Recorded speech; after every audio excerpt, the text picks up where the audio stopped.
రైతు ముగింపులో శాస్త్రవేత్తలు అనే ఒక కార్యక్రమాన్ని ఇటీవలే ఆరంభించారు.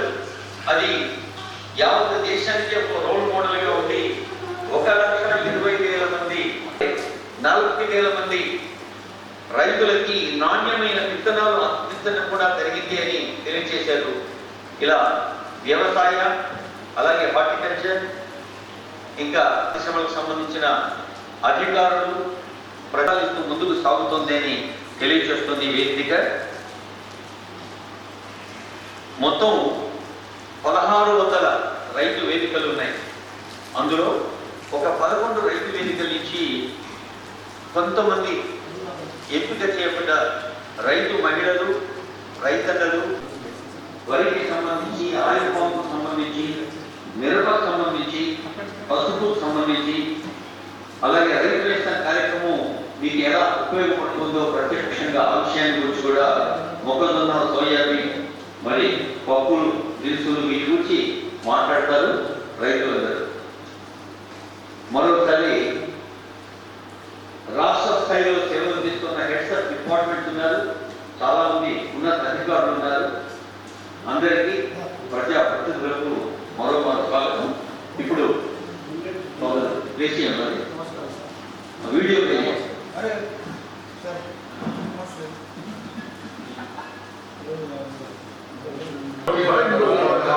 అమలు చేస్తున్నది. ఫలితంగా ధాన్యం దిగుబడులు భారీగా పెరుగుతున్నాయి. పరిగణించి అమలు చేస్తున్నారు. దీంతో రాష్ట్రంలో సన్నవాట్ల సాగు విస్తరణ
తెలంగాణను సుభిక్షంగా ఉంచుకున్న రైతాంగానికి గౌరవ నమస్సులు అందిస్తూ మంత్రులు శ్రీ కుమార్ నాగేశ్వరరావు గారు, ఇతర గౌరవ మంత్రులు, ప్రధాన కార్యదర్శి శ్రీ రామకృష్ణ గారు, ఆర్థిక శాఖ ప్రధాన కార్యదర్శి సందీప్ సత్యాల గారు, ఇతర ఉన్నత అధికారులు, ప్రజాప్రతినిధులు, వ్యవసాయదారులు, మా స్కూల్ విద్యార్థులు, సైంటిస్టులు, మీడియా మిత్రులు అందరికీ నమస్కారం. ప్రొఫెసర్ జయశంకర్ తెలంగాణ వ్యవసాయ విశ్వవిద్యాలయానికి మొట్టమొదటిసారిగా వచ్చిన మన ప్రియతమ ముఖ్యమంత్రి గారికి స్వాగతం, సుస్వాగతం. ఈ వ్యవసాయ విశ్వవిద్యాలయానికి ఘనమైన చరిత్ర ఉన్నది. ముఖ్యమంత్రి గారి దృష్టికి తీసుకొద్దాం. ఒక్క నిమిషంలో నేను చెప్తాను. భారతదేశంలో ఇది 2వ వ్యవసాయ విశ్వవిద్యాలయం. భారతదేశ 2వ ప్రధాని మోదీ గారు చేసిన మీదుగా నాటి ఐరన్ లేడీ ఆఫ్ ఇండియా 3వ ప్రధానమంత్రి శ్రీమతి ఇందిరాగాంధీ గారి చేతుల మీదుగా ప్రస్తుతం ఉన్న పరిపాలనా భవనం, ఇతర భవన సదుపాయాలు ప్రారంభించడం జరిగింది. మరొక ప్రధానమంత్రి శ్రీ మొరార్జీ దేశాయ్ గారి చేతుల మీదుగా మనకు ప్రస్తుతం ఉన్న హాస్టల్స్ ప్రారంభించడం జరిగింది. 3 ప్రధానమంత్రులతో అసోసియేట్ ఈ గొప్ప వ్యవసాయ విశ్వవిద్యాలయానికి ఉపకులపతిగా నాకు ఈ అవకాశం ఇచ్చిన రాష్ట్ర ప్రభుత్వానికి, ముఖ్యంగా మా ప్రియతమైన నాయకుడు ముఖ్యమంత్రి గారికి ప్రత్యేక ధన్యవాదాలు చెప్తూ, ఇంతేకాకుండా ఈ వ్యవసాయ విశ్వవిద్యాలయానికి మొదటి మరియు 2వ రాష్ట్రాలకు కూడా చాలా అనుబంధం ఉన్నది. కృష్ణారెడ్డి గారు ఈ ప్రాంతాన్ని తీసుకొచ్చి ఈ రోజు వ్యవసాయ విశ్వవిద్యాలయానికి నాంది పలికిన గొప్ప నాయకుడు డాక్టర్ మర్రి చంద్రారెడ్డి, ఆనాటి హైదరాబాద్ రాష్ట్ర తొలి వ్యవసాయ మంత్రి గారు. చరిత్ర కాదు, వ్యవసాయ విశ్వవిద్యాలయ పరిశోధన కూడా అంతకంటే గొప్పది. ఈ వ్యవసాయ విశ్వవిద్యాలయం ప్రకృతి వైపరీత్యాలు వచ్చినా, వర్షాలు ఎక్కువగా వచ్చినా, కరువు వచ్చినా, నీళ్లున్నా 10 లక్షల మంది రైతులు ఈ కార్యక్రమాలు ప్రత్యక్షంగా రాష్ట్రంలో రైతుల్లో 10% మంది రైతులు ఈరోజు ఈ కార్యక్రమాలు ప్రత్యక్షంగా వీక్షిస్తున్నారు.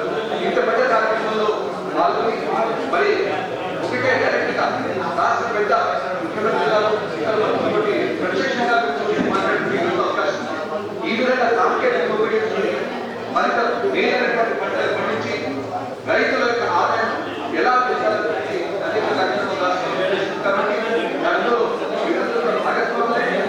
నష్టాలు ఎదిగినటువంటి ప్రభుత్వం కాబట్టి వాటిని కూడా అధిగమించి రాష్ట్ర నలుగురు ఉన్నటువంటి ప్రజాప్రతినిధులకు, అధికారులకు, రైతులకు అందరికీ కూడా ఒకసారి నేను రాష్ట్ర ప్రభుత్వం స్వాగతం తెలుపుతున్నాను. జై బీసీ సంక్షేమ కార్యక్రమంగా రైతాంగంతో తెలంగాణ వ్యాప్తంగా వందల రైతు వేదికలలో మరి కార్యక్రమాన్ని నేరుగా వీక్షిస్తున్నటువంటి సందర్భంలో తెలంగాణ ప్రభుత్వం అందరి ముఖ్యంగా రైతులను ఆశీర్వచనంతో ప్రజాపాలన ప్రభుత్వం ఏర్పడిన తర్వాత రైతుల సంక్షేమాన్ని దృష్టిలో పెట్టుకొని అన్ని రకాల చర్యలు కాంగ్రెస్ ప్రజాపాలన ప్రభుత్వం అంటేనే రైతుల సంక్షేమ ప్రభుత్వం అనే విధంగా అన్ని రకాల కార్యక్రమాలు తీసుకున్నారు. ఇప్పుడు రైతాంగం చెప్పినట్టుగా రైతు కాన్ఫరెన్స్లతో పాటుగా యాంత్రీకరణ కావచ్చు, నూతన మెడిసిన్లు కావచ్చు, లేకపోతే విత్తనాలకు సంబంధించినటువంటి అనేక రకాల సాగు పద్ధతులు ఈరోజు ఓన్లీ వరి కాకుండా వ్యవసాయ కమర్షియల్ క్రాప్స్ చేసుకోవడానికి సంబంధించిన సలహా వ్యవసాయ శాఖలు స్వయంగా రైతులను నాయకత్వంలో ముఖ్యమంత్రి గారి పర్యవేక్షణలో ముందుకు పోతున్న సందర్భంలో అది రైతు రుణమాఫీ కానీ లేదా రైతు భరోసా కానీ అనేక రకాలుగా ఈ యొక్క సంక్షేమ కార్యక్రమం జరుగుతున్న సందర్భంలో మరి వ్యవసాయ శాఖ కమిషన్ చైర్పర్సన్ గారు, సిఎస్ గారు, ఇతర అధికారులు రాష్ట్ర వ్యాప్తంగా ఈ కార్యక్రమంలో పాల్గొంటున్నటువంటి మా రైతు అక్కలు, రైతన్నలు అందరికీ కూడా మరి రైతు ఉద్యమ అభివందనాలు తెలియజేస్తా ఉన్నాం. ఈరోజు చాలా సంతోషం. రైతుకు వ్యవసాయం పంటలు అంటే ఏమిటో మరి ఆనాడు వైఎస్ఆర్ గారి కాలం నుంచి ఈనాడు మన ముఖ్యమంత్రి గారు రేవంత్ రెడ్డి గారి కాలం వరకు కూడా రైతుల కళ్ళల్లో ఆనందం చూడాలనే లక్ష్యంతోనే ఈరోజు అనేక సంక్షేమ కార్యక్రమాలు చేపట్టడం జరిగింది. ఒకప్పుడు మరి సీఎం రేవంత్ రెడ్డి గారు తెలంగాణ ప్రభుత్వం వస్తే మరి బీఆర్ఎస్ నాయకులు రేవంత్ రెడ్డి గారు ముఖ్యమంత్రి అయితే 3 గంటలే కరెంట్ ఇస్తారని తప్పుడు ప్రచారం చేశారు. ఆయన కూడా రైతులు ఎవరు నమ్మకుండా గ్రామీణ ప్రాంతాలలో రైతాంగం అంతా మరి రైతు నాయకుడిగా ఖచ్చితంగా ఒక రైతు బిడ్డ ఉంటే రైతులకు న్యాయం జరుగుతుందని మా అందరినీ కూడా గెలిపించినటువంటి రైతన్నల యొక్క కష్టాలు తీర్చడం కోసం రైతు భరోసా పెంచివ్వడమే కాకుండా చెవిటోసి పంట పండించేటువంటి ప్రతి రైతన్నకు మరి వరి ధాన్యానికి 500 బోనస్ కూడా ఇవ్వడం జరుగుతుంది. వ్యవసాయ విశ్వవిద్యాలయ ప్రాంగణం నుంచి ఈ రాష్ట్ర ముఖ్యమంత్రి రేవంత్ రెడ్డి గారి యొక్క హస్తాలతోటి 16 మండల రైతు వేదికలో ఉన్నటువంటి రైతాంగానికి వాటిని ప్రారంభిస్తూ రైతే రాజు చేయాలనే సంకల్పంతో వచ్చినటువంటి కాంగ్రెస్ ప్రభుత్వం ఇంద్రమ రాజ్యంలో ప్రజారాజ్యంలో ప్రజాపాలన చేస్తూ రేవంత్ రెడ్డి గారు సంవత్సరాల కాలంలో పార్లమెంట్ ఎన్నికలకి ఒక 4-5 నెలల కాలం సమసిపోయిన ఒకే సంవత్సర కాలంలో ఈ రాష్ట్ర రైతాంగానికి 75,000 కోట్ల రూపాయలు ఖర్చు చేసినటువంటి ఏకైక ప్రభుత్వం భారతదేశంలో రేవంత్ రెడ్డి గారి ప్రభుత్వం అని చెప్పి రాష్ట్ర రైతాంగానికి దేశానికి కూడా విజ్ఞప్తి చేశారు. ఇంకొకరు ముఖ్యమంత్రి అయితే ఆ యొక్క భారాన్ని మొయ్యలేదని చెప్పి గతంలో మాదిరిగా పక్కన పడేసే అవకాశాలు ఉంది. కానీ ఈ రాష్ట్ర రైతాంగం రాష్ట్ర ప్రజలు నాకు ఈ అవకాశం ఇచ్చారు కాబట్టి కష్టాలు భారతదేశం ఇదే మొదటి. ఎందుకంటే రేవంత్ రెడ్డి గారి ప్రభుత్వం రైతుల పట్ల ఉన్నటువంటి కాంక్ష కోరిక గొడ్డిగా నేను అన్నటువంటి గ్యారెంటీతో సహా సంక్షేమంతో సహా అన్ని కానీ చెప్పని కానీ ఇంకా కొన్ని పథకాలు తీసుకొచ్చి ప్రజలు సంక్షేమ దిశగా తీసుకెళ్ళుకుంటూ ఒక పక్క అభివృద్ధి పథకంలో నడుపుకుంటూ ఈ రాష్ట్రాన్ని ముందుకు తీసుకెళ్తున్నటువంటి ఈ ప్రజా ప్రభుత్వాన్ని మీరందరూ ఆశీర్వదిస్తారని చెప్పి మేమందరూ మీ యొక్క సేవకులుగా ఈ వేదిక మీద ఉన్నటువంటి అందరూ ప్రజా సేవకులుగా ఉంటాం. మేమందరం కూడా ఈ రాష్ట్ర ప్రజలు సేవ చేయడానికి వచ్చారు తప్ప ఇంకొక రకమైనటువంటి రాష్ట్ర ముఖ్యమంత్రి వర్యులు శ్రీ రేవంత్ రెడ్డి గారు, అలాగే గౌరవ రాష్ట్ర మంత్రివర్యులు ఉత్తమ్ కుమార్ రెడ్డి గారికి, గౌరవ రాష్ట్ర మంత్రివర్యులు శ్రీ దుగ్గల శ్రీధర్ బాబు గారికి, గౌరవ రాష్ట్ర మంత్రివర్యులు శ్రీ దామోదర్ రాజనరసింహ గారికి, గౌరవ రాష్ట్ర మంత్రివర్యులు శ్రీ లోపల్లి కృష్ణారావు గారికి, గౌరవ రాష్ట్ర మంత్రివర్యులు శ్రీ పొన్నం ప్రభాకర్ గారికి, గౌరవ రాష్ట్ర మంత్రివర్యులు ప్రోత్సహించడానికి కావాల్సిన దగ్గర బోధిస్తున్నారు కూడా. కాంగ్రెస్ కి వ్యవసాయానికి విడదీయ సముద్రం ఈనాటి ప్రభుత్వం రాష్ట్ర ముఖ్యమంత్రి రేవంత్ రెడ్డి గారి నాయకత్వంలో ఈ ప్రభుత్వం ఏర్పడిన తర్వాత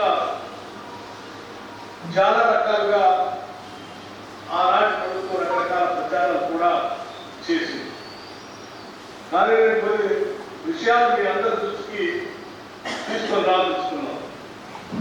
కేవలం మేము ఆర్థికపరమైనటువంటి ఇబ్బందులు ఉన్నప్పటికీ కూడా ఆనాటి ప్రభుత్వంలో ఉన్నటువంటి ఏ ఒక్క పథకాన్ని కూడా ఆపకుండా ఈ ప్రభుత్వం చాలా పెద్ద ఎత్తున రైతు సోదరుల కోసం అనేక కార్యక్రమాలు తీసుకొని ముందుకు పోతాం. దాంట్లో భాగంగా బహుశా దేశ చరిత్రలో ఎవరు కూడా ఏ రాష్ట్రం కూడా రాష్ట్రం 21,000 కోట్ల రూపాయల రుణమాఫీ చేసిన చరిత్ర ఈ భారతదేశ చరిత్రలో ఏ రాష్ట్రంలో కూడా లేదు. అది కేవలం ఈ రాష్ట్రంలో మాత్రమే జరిగింది. అట్లాగే అది చేస్తూ రైతు భరోసా తప్పనిసరిగా ఆనాటి ప్రభుత్వం ఆ సీజన్లో వదిలేసి వెళ్ళింది. కానీ మనం మాత్రం రైతులకి అన్యాయం చేయకూడదని చెప్పి రాష్ట్ర ముఖ్యమంత్రి గారి మిగతా మంత్రి మండలి సభ్యులందరితో మాట్లాడి పెద్ద ఎత్తున 2,180 కోట్ల రూపాయలు ఇన్సూరెన్స్ కోసం రైతుల పక్షాన్ని రాష్ట్ర ప్రభుత్వం చెల్లించడం జరిగింది. అట్లాగే 10 సంవత్సరాలు చూశారు. ప్రతిపక్ష నాయకులే చూసేవాళ్ళు, ముఖ్యమంత్రి ఆనాటి ప్రభుత్వాన్ని డిమాండ్ చేసేవాళ్ళు. రైతుల పక్షాలు జరిగినటువంటి పంటకు నష్టం ఇవ్వాలని చెప్పి అనేక సందర్భాల్లో మేము డిమాండ్ చేసినప్పుడు కూడా ఆనాటి ఉమ్మడి రాష్ట్రంలో కాంగ్రెస్ ప్రభుత్వాలు ఎప్పుడు పంట నష్టం జరిగినా వెంటనే ప్రభుత్వాలు ఎన్యూమరేట్ చేసి లెక్కగట్టి ఆ పంటకి నష్టపరిహారం ఇచ్చేటువంటి ఎకరాలు, అది ఎన్ని ఎకరాలు ఉన్నా ఆ ఎకరాలన్నింటినీ కేవలం అది కూడా నెలలు తీసుకోవట్లేదు. నెలల తరబడి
ఉన్నారు. ప్రజలకు మేలు జరుగుతూ ఉంటే చూడలేనటువంటి ప్రభుత్వం ఆనాటి ప్రభుత్వం ప్రజలకి వాళ్ళకి కావాల్సినటువంటి సహాయం రైతు నేస్తం ఆవిష్కరణలో యావత్ తెలంగాణ ప్రభుత్వ మంత్రివర్గం అందరూ పాల్గొనడం ఇది ఒక అద్భుతమైన పండగ. గౌరవనీయులైన ముఖ్యమంత్రి, ఉప ముఖ్యమంత్రి, యావత్ తెలంగాణ కేబినెట్ మంత్రివర్గం అంతా ఉంది. మరి ఈ కార్యక్రమాన్ని దీన్ని తెరల మీద టీవీలో చూస్తున్నారు. 1600 రైతు వేదికల్లో 6,40,000 మంది. ఒకసారి గట్టిగా చప్పట్లు కొడితే ఈ మంత్రివర్గం రైతు ఆశిస్తులాగా అధికారులు ఆశిస్తారని తెలియజేస్తుంది ఈ వేదిక.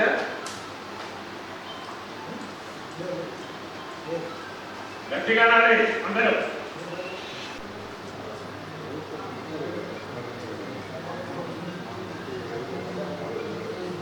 గౌరవనీయులైన వ్యవసాయ శాఖ వ్యవసాయాన్ని యువతలో బాగా చూసుకునేది మహిళలు, అమ్మలు. అందుకే చెట్టుపల్లి ఎల్లమ్మను కావాల్సిందిగా మాట్లాడాల్సిందిగా కోరుతున్నాం. వారు వస్తే చెట్టుపల్లి ఎల్లమ్మ, చింతపల్లి మండలి రైతు వేదిక నుంచి వారిని కనెక్ట్ చేయండి. నావల్పల్లి రైతు వేదిక దగ్గర ఉన్నారు. చెట్టుపల్లి ఎల్లమ్మను మాట్లాడాల్సిందిగా సూచన చేస్తున్నాం.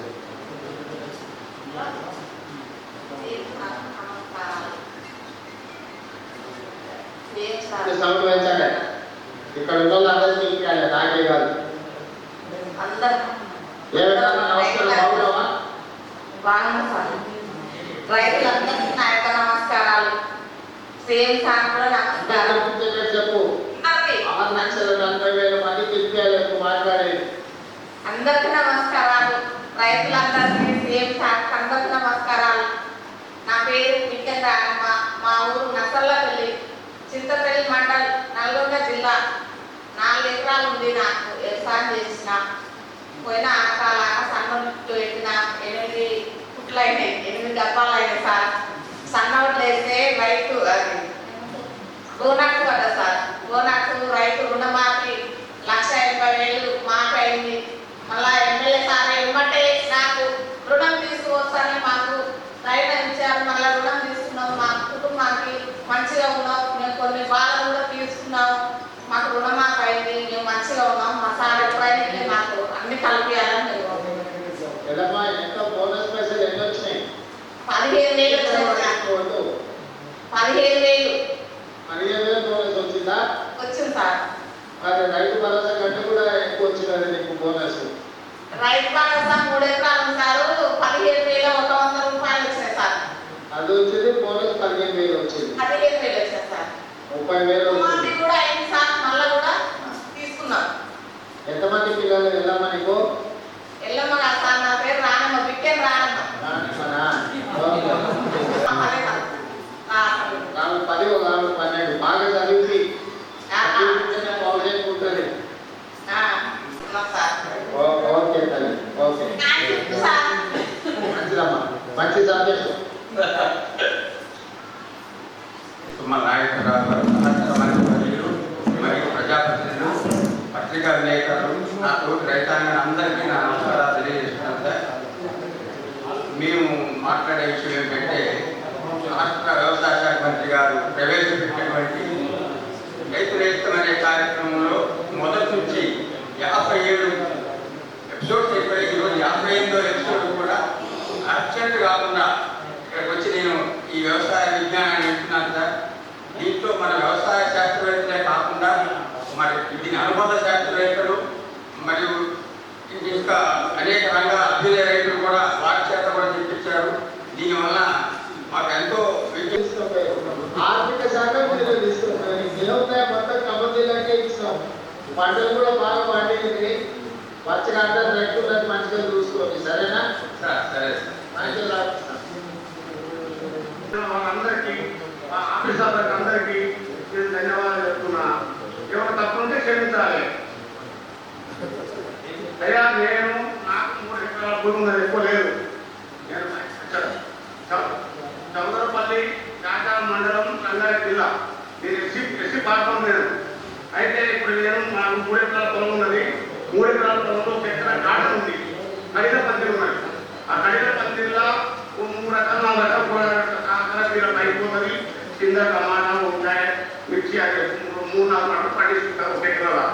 అదే తర్వాత తక్కువ భూమిలో ఇప్పుడు మాకు ఇంకోటి అగ్రికల్చర్ వాళ్ళు సహకరించినందుకు మాకు ఎన్నో రకాలుగా ఆదుకుంటున్నారు.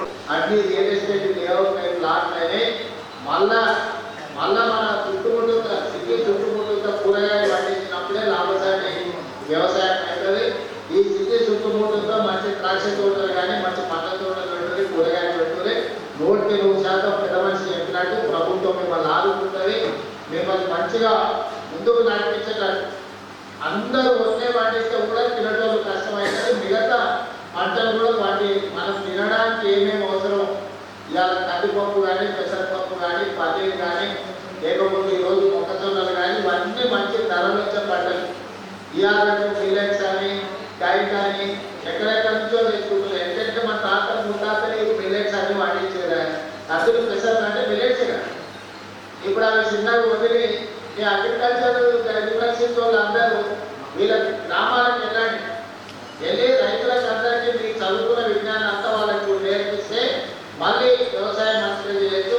వ్యవసాయం లాభం సోలార్ పంప్ సెట్ సోలార్తోనే వ్యవసాయం పంపులు మోటార్లు నడిచేటట్టు చేసుకుంటే మనకు చాలా ప్రయోజనం ఉంటుంది. అదేవిధంగా మీ దగ్గర మించి ఈ కాటన్ ఎక్కువ ఉంటుంది. ఆ రైతులకు కూడా ఇబ్బంది జరగకుండా దాని మీద కూడా కొంచెం అవగాహన కల్పించండి రైతులకు.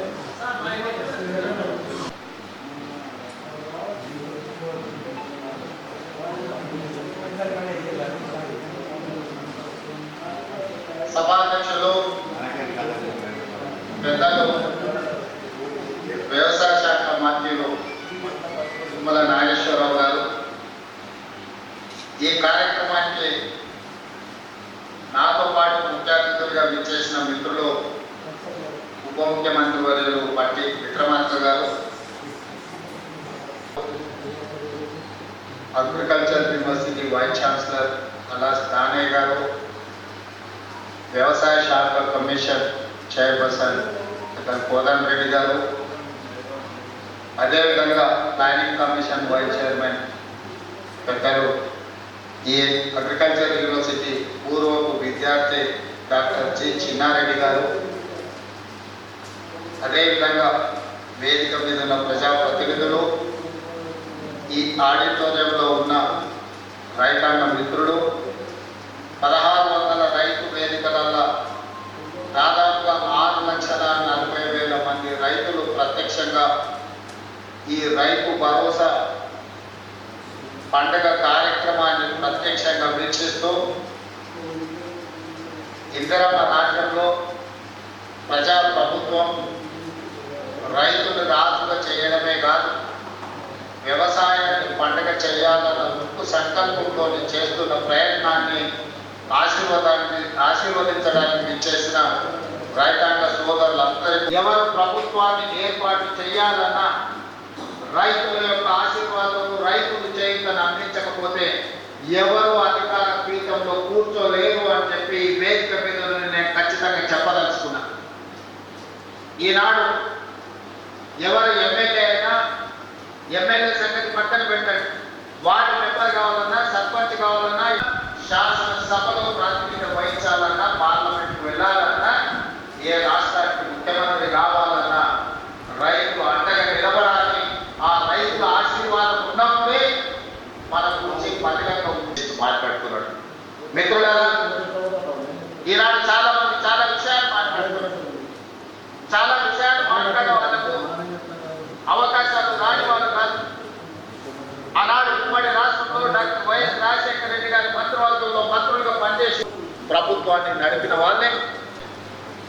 తెలంగాణలో ప్రజాప్రభుత్వం ఇందిరమ్మ రాజ్యం ఏర్పడిన తర్వాత గతంలో రైతు రుణమాఫీ గురించి మీకు తెలుసు. 2014లో ₹1,00,000 రైతు రుణమాఫీ చేస్తారని మాట ఇచ్చి అధికారంలోకి వచ్చిన తర్వాత 4 విడతలుగా నేను ఇస్తాను, నా దగ్గర నిధులు లేవని ఆనాడు మాట్లాడాను.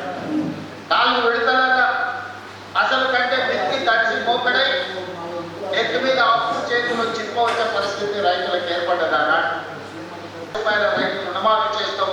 మొదటిసారి తప్పు జరిగింది, రెండవసారి తప్పు జరగకుండా మేము చూసుకుంటాం.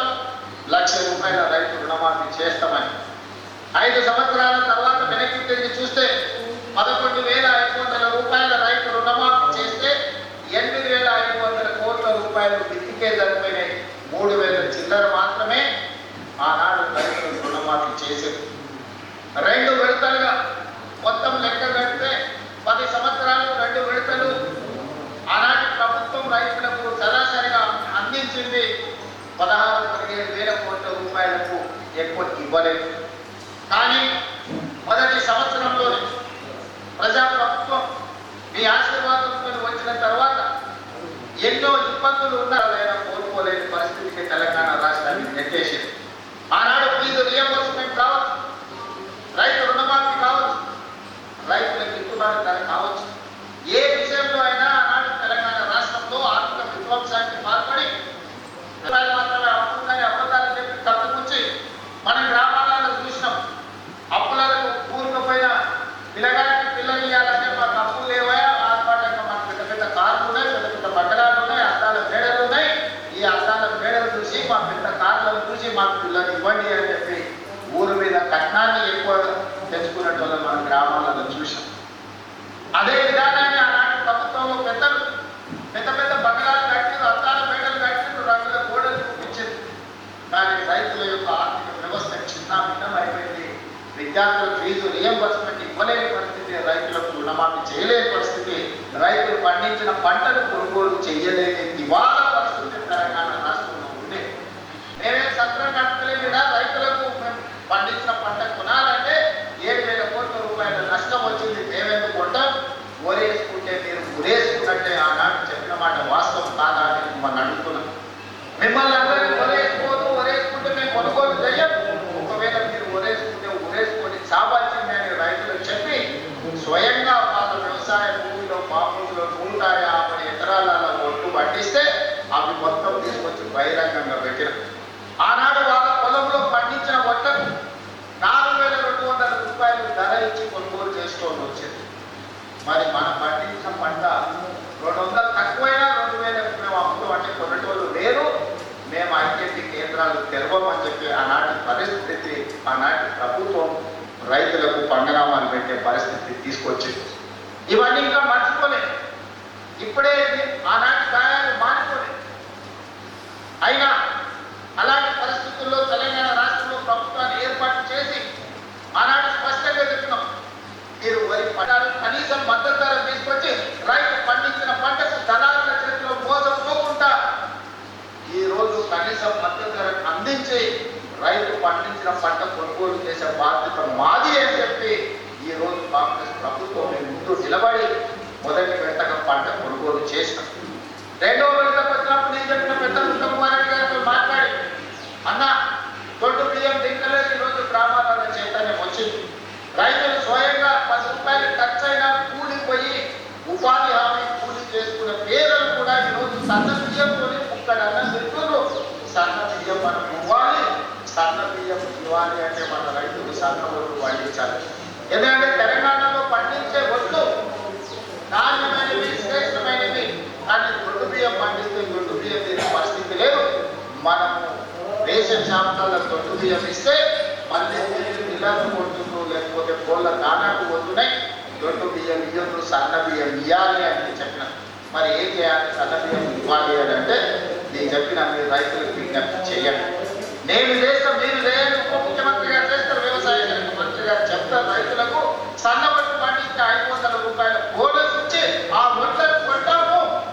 మాది బాధ్యత అంటే నమ్మకంగా, విశ్వాసంగా తెలంగాణ రాష్ట్రంలో పండించిన పంటలో 60% పోయినసారి సన్న వడ్లు మీరు పండిస్తే ఆ సన్న వడ్లను కొన్ని సన్న బియ్యం చేసి ఇవాళ పేదలకు సన్న బియ్యం రేషన్ షాపులలో పంచుతున్న మాట వాస్తవం కాదా?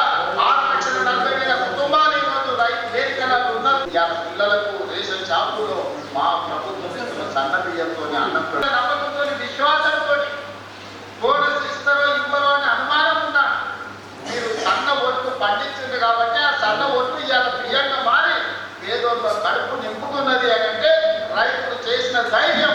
అందుకే మీరు పండించిన సన్న ఒడ్లని సర్పంచ్ల పదవి, మీ సర్పంచ్ పదవులు, మీరు సర్పంచులుగా చేసిన పనులు మా హయాంలో చేయలేదు. ఆనాడు మీరు పనిచేస్తే ఆనాడు బిల్లు చెల్లించండి. ఆయన మీలాంటి బిల్లులు చెల్లించండి. 1,29,000 కోట్ల రూపాయలు నా నెత్తి మీద అప్పు మోపి పొయ్యిండు. మొయ్యలేనంత భారం నడుము వంగిపోయే పరిస్థితి ఉంది.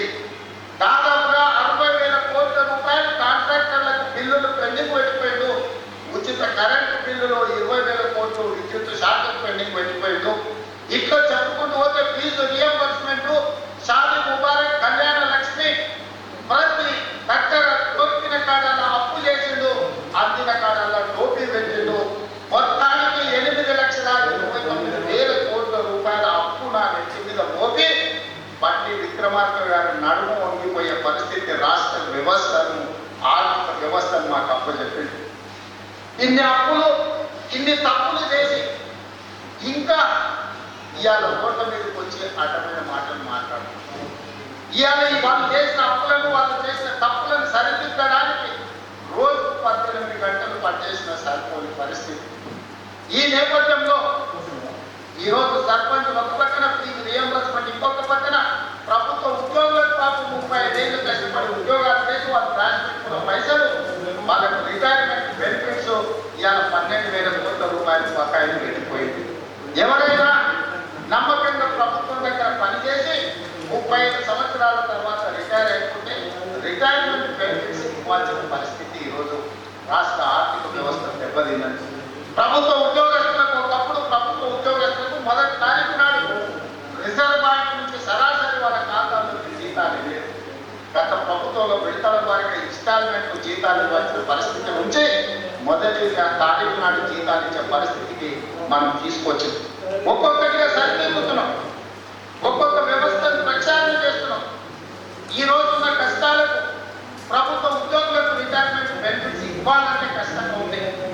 విద్యార్థులకు, కాలేజీలకు ఫీజు రియంబర్స్మెంట్, రైతుల కోసం 9 రోజుల్లో దాదాపు 9,000 కోట్ల రూపాయలు ఇవ్వాలి.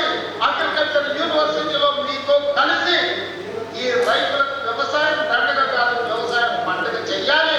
వ్యవసాయం అంటే 10 మందికి సాయం చేసే వృత్తి, వాళ్ళు కష్టాలలో ఉండి వాళ్ళు కాలిపోతున్న 10 మంది కడుపు నింపాలని ఏ రైతాంగం కష్టపడుతుందో ఆ రైతాంగానికి రైతు భరోసా పథకం ద్వారా ఈనాడు ప్రారంభించి 9 రోజులు తిరిగే లోపల దాదాపు 9,000 కోట్ల రూపాయలు, 1,49,00,000 ఎకరాలకు 70,11,984 మంది రైతులకు రైతు భరోసా పథకం కింద నగదు బదిలీ చేయడానికి ఈరోజు ఇక్కడికి వచ్చిన మిత్రులారా, ఇన్ని కష్టాలున్నా, ఇన్ని నష్టాలు రాష్ట్ర ప్రభుత్వానికి ఉన్నా రైతాంగాన్ని ఆదుకోవాలన్న ఏకైక లక్ష్యంతోనే ఈరోజు ఈ కార్యక్రమాన్ని తీసుకుంది. ఇప్పటి వరకు దాదాపు రైతు రుణమాఫీ కావచ్చు, లేకపోతే రైతు భరోసా కావచ్చు, అదేవిధంగా వ్యవసాయానికి ఉచిత విద్యుత్ కావచ్చు, అదేవిధంగా రైతులు పండించిన పంట కొనుగోలు, దాంతో పాటు బోనస్ కావచ్చు, అదేవిధంగా రైతు బీమా కావచ్చు. ఈ 18 నెలలలో కొనుగోలుతో సహా మొత్తం కలిపితే 1,01,728 కోట్ల రూపాయలు ఖర్చు పెట్టిన రాష్ట్రం తెలంగాణ రాష్ట్రం. ధైర్యంగా పైసకు లెక్క చెప్తారే అసెంబ్లీలో 18 నెలల్లో రైతులు పండించిన పంటకు గిట్టుబాటు ధరతో పాటు బోనస్, రుణమాఫీ, రైతు బీమా, రైతు భరోసా కలిపి 1,00,000 కోట్ల రూపాయలు ఖర్చు పెట్టిన ప్రభుత్వం, ప్రజా ప్రభుత్వం, మన ప్రభుత్వం. ధైర్యంగా గ్రామాలకు వెళ్ళి చెప్పండి, ఏ గ్రామంలో అయినా సవాళ్ళు చూద్దాం. ఆ 10 సంవత్సరాలలో వాళ్ళు చేసిన రైతు రుణమాఫీ ఎంత, ఒక్క సంవత్సరంలో మనం చేసిన రైతు రుణమాఫీ ఎంత. గ్రామ సభలు పెడతాం, గ్రామాలలో చర్చ పెడతాం.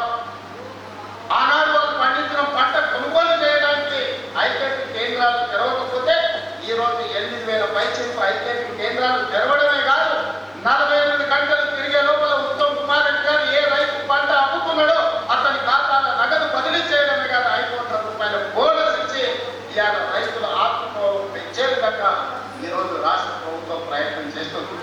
ఆనాడు ధరని పేరు మీద దోపిడీ చేస్తే ధరని కొంతమంది గ్రామ సభలు పెట్టి రైతుల సమస్యలను పరిష్కరించే ప్రయత్నం చేస్తున్నాం. ఉమ్మడి రాష్ట్రంలో కూడా ఆనాడు ఆంధ్రప్రదేశ్లో కూడా ఒక సంవత్సరంలో 60,000 ఉద్యోగాలు ఇచ్చిన చరిత్ర లేదు.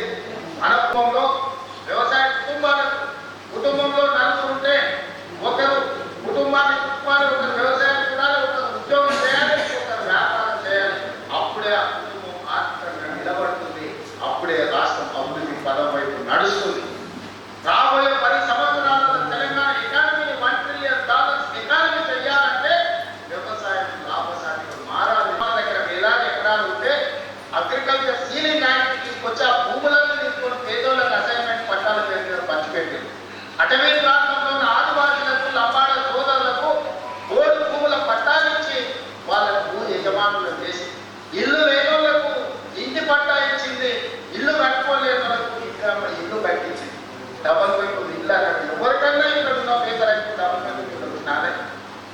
కానీ ఇవాళ లక్షలాది ఇంద్రమ్మ ఇల్లు ఇవ్వడానికి ముందుకుంటున్నాం. మీరు ఇల్లు కట్టుకోండి, ఒక ఇంటి వాళ్ళు దాన్ని ఉన్న ఊళ్ళో ఇల్లు, ఇంత వ్యవసాయ భూమి అనేది మన ఆత్మగౌరవం. అంతకుమించి రైతులు ఏం కోరుకుంటలేదు. వాళ్ళు కష్టపడ్డ పంటకు వాళ్ళకి గిట్టుబాటు ధర ఉంటుంది. అవి కూడా ఇవ్వలేని పరిస్థితిలో ఈ ప్రభుత్వం లేదు. మిమ్మల్ని ఆదుకుంటుంది, మీకు అండగా నిలబడుతుంది. పంట మార్పిడి చేయండి. మీరు ఏం పండించినా పంట మనం కొనుగోలు చేయడానికి అవసరమైన కేంద్రాలను ఏర్పాటు చేస్తాం. నాకు మంచి టీం ఉన్నది, మంచి మంత్రులు ఉన్నారు, అనుభవం కలిగిన వాళ్ళు ఉన్నారు. నాకు మంత్రిగా అనుభవం లేకపోవచ్చు, కానీ అనుభవం కలిగిన మంత్రులు పెద్దలందరూ ఉన్నారు. వాళ్ళందరి సహకారంతో మంచి పరిపాలన అందించి తెలంగాణ రాష్ట్రం దేశానికి ఆదర్శంగా నిలబడే విధంగా తెలంగాణ రాష్ట్రం ఈ దేశంలోనే మొదటి స్థానంలో ఉండే రాష్ట్రంగా తీర్చిదిద్దే బాధ్యత ఈ పూట ఎవరు ఎన్ని గోల పెట్టిన ధర్నాలు చేసిన మాటే అభయం తన బాటే విజయం రేవంతన్న మాలో నింపే ధైర్యం అతడే సైన్యం యువ చైతన్యం